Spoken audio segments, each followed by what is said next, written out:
this is the age where we should be expanding our awareness of universal spiritual matters, and to reduce everything into such bland dualities like light and dark is to make the same mistake that we're told Adam and Eve made. They ate from the tree of the knowledge of good and evil, leading them out of paradise. So if we want to re-enter paradise, we probably have to give back the fruit, which is really a way of saying, strip away our inclination to view everything in terms of light, dark, good, evil. And in order to do this, we should be able to embrace a paradox, one that we can call the dichotomy of wholeness. Everything is both complete and incomplete simultaneously, including ourselves. And we really notice this when we pull back from framing everything and everyone in a dualistic fashion. We are called to constantly view the world in terms of binaries, in terms of war, conflict, arguments, battles. But this is low-grade stuff. A living soul who truly wants to expand their awareness is inevitably, in this day and age, going to do away with such limiting dualities. Everything is not this or that. It is always both.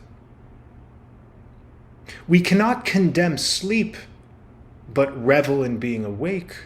I mean, we sleep at night in order to feel refreshed and energized. And do we not, as characters of the universe's ever-unfolding stories, do the same? Do we not experience discomfort so comfort can be known, and vice versa? Do we not suffer in order to feel joy? Do we not need all of these different points of the spectrum to cultivate a meaningful story? By the way, I'm not suggesting that the divine or God is a manic depressive. I am, however, suggesting that a living soul feels a call to grow from accepting the dichotomy that all is whole, even in a fractured state. And it seems as if this world is constantly trying to get us to view existence as a constant, never-ending battle. I mean, ask the average person, how are things on Earth? How is this story going? And, well, most will frame it as a kind of war. We never had the possibility to experience total perfection and freedom from suffering. We were all born into a world that basically guarantees, even with the greatest of circumstances and intentions, that we will be revealed gloom and doom, and we will undergo plenty of dissatisfied moments, but not without glimpses into beauty, truth, not without very satisfying experiences. Perceive the dance of existence as just what it is, a dance, and not a war. And dances aren't always cool and groovy, are they? I've seen some pretty awful dancing in my day. I remember going to bar mitzvahs, and sometimes the dancing even got kind of violent.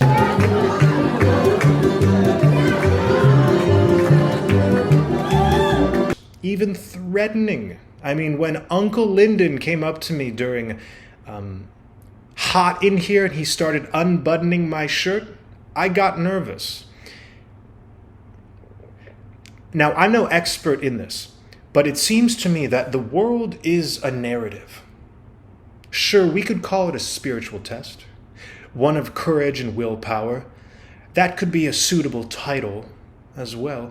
But isn't it a bit cooler to view creation as a storybook with an infinite number of chapters, each representing a moment, an emotion, a life, a problem, a success, a failure, a birth, a death.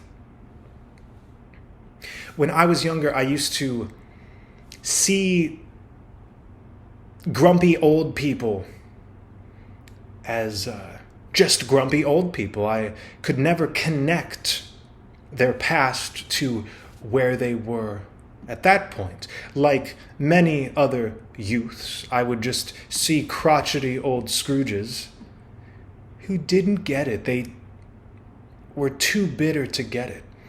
But having experienced a good deal of difficulty in my own life, as we all have, I now feel a sort of empathy with those who, to my child mind, would appear just defeated or cranky. But I now actually enjoy defending having a bitter attitude towards a few aspects of culture. And I even find that fun. My point in saying this is, are we not playing like children, both in the moments that feel playful and in the moments that feel bleak, and everything in between? I'm just asking questions. If we're going to set everything up in terms of light and dark and view the light as the preferred, then that means the divine, or the one in charge, or the universal force really dislikes anything that isn't of the light and of the goodness. And you know what that means? That means most of existence is condemned, because most of existence resides outside of an objective good.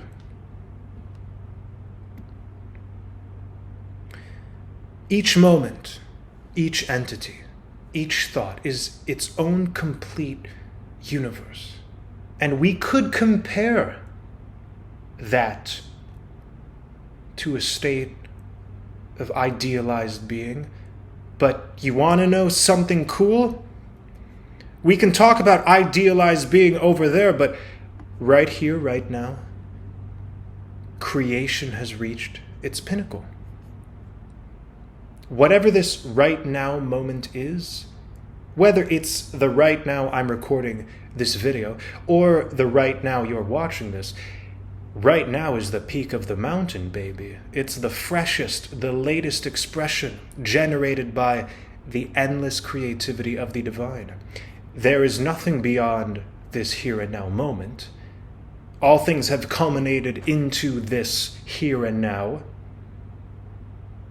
But simultaneously, this here and now is just an essential blip leading to another pinnacle. It's part of the larger, ever-expanding cosmic storybook, this here and now. So, what about you? What about me?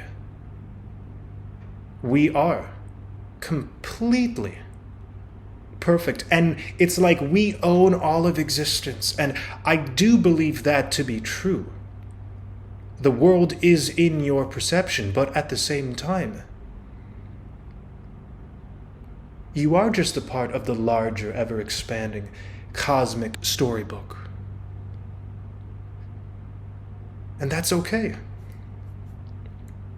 All of this forms the realization of the dichotomy of wholeness.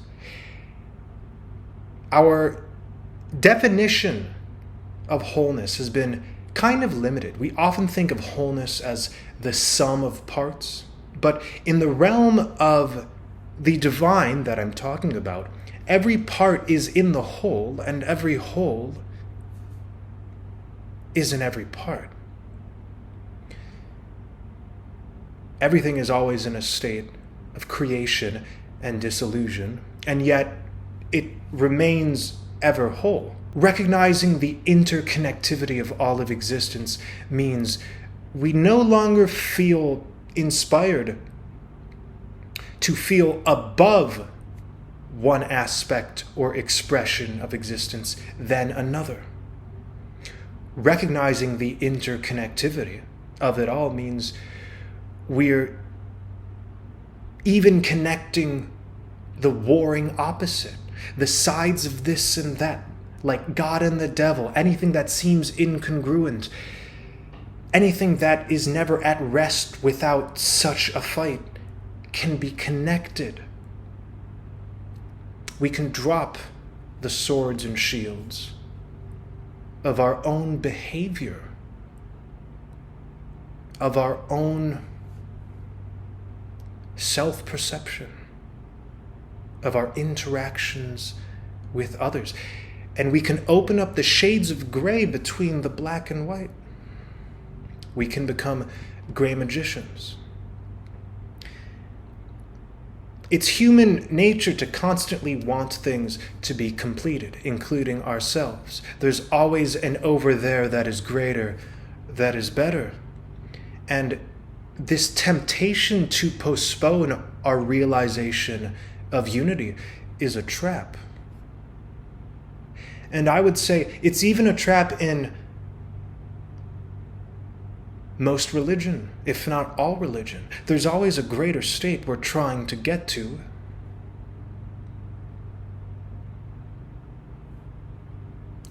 But why not recognize it to be here and now, even if things feel incomplete? So let's examine what I mean when I say complete.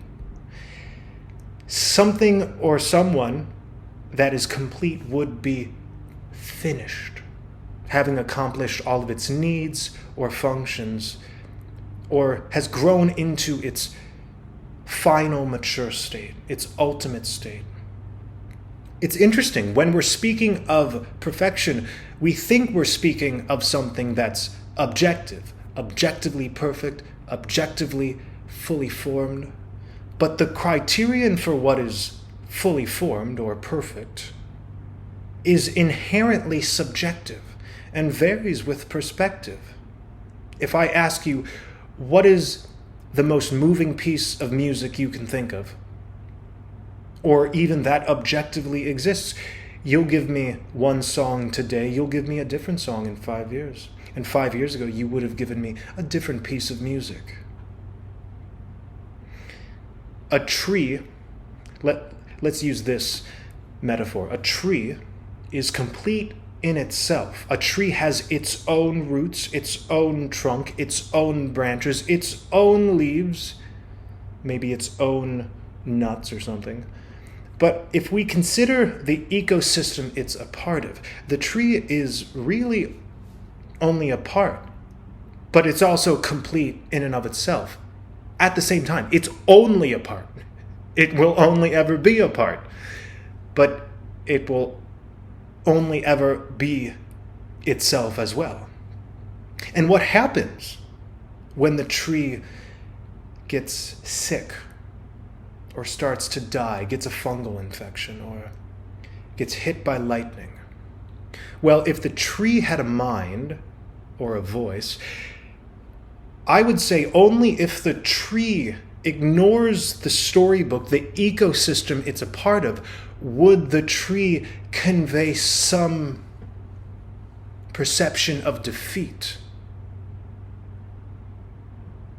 But the tree is no less complete within itself, even in its incompleteness.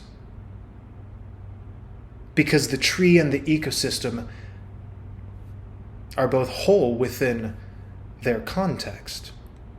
And the ecosystem is also fluctuating and growing and waxing and waning and dying, just like the individual tree, just like us, simultaneously complete and incomplete. Now, this concept is actually very much explained in the popular Taoist yin-yang symbol. It actually perfectly encapsulates this idea of the dichotomy of wholeness. Yin and yang represent two opposite yet complementary forces of the universe.